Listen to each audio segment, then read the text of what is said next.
സിനിമയുടെ കാര്യമില്ല ഞാൻ പറഞ്ഞത്. അതിന് മുമ്പുള്ള സമയത്ത് തന്നെ എൻ്റെ അമ്മയൊക്കെ ഭയങ്കര മഞ്ജു വാര്യർ ഫാനാണ്. അതായത് തിരൂര് സ്റ്റേറ്റ് യൂത്ത് ഫെസ്റ്റിവലൊക്കെ നടക്കുന്ന സമയത്ത് കണ്ടിട്ടുള്ള കഥയും അവരുടെ പത്രക്കട്ടിങ്ങൊക്കെ സൂക്ഷിച്ച ആളുകൾ അന്നേ ഉണ്ട്. അന്നേ അങ്ങനെ ഒരു സ്റ്റുഡൻറ്, ഒരു ഡാൻസ് കളിക്കുന്ന കുട്ടി എന്നുള്ള രീതിയിൽ ഇഷ്ടപ്പെടുന്ന ഒരുപാട് പേരുണ്ട്, കലാതിലകം എന്നുള്ള രീതിയിലൊക്കെ.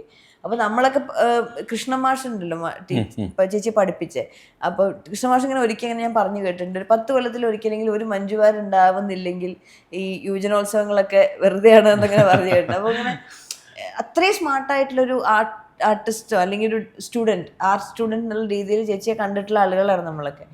പിന്നെ സിനിമകളെല്ലാവരും കാണുന്നു, മലയാളികൾ ഭയങ്കരമായിട്ട് സ്നേഹിക്കുന്നു. അതിനൊക്കെ പുറമെ ഇപ്പം ചേച്ചി ഇങ്ങനെ ചൂസ് ചെയ്യുന്ന കുറേ കാര്യങ്ങളില്ലേ, ഇഷ്ടമുള്ള കാര്യങ്ങൾ ചെയ്യുക, അതും വായനയാവട്ടെ, ചിത്രരചനയൊക്കെ.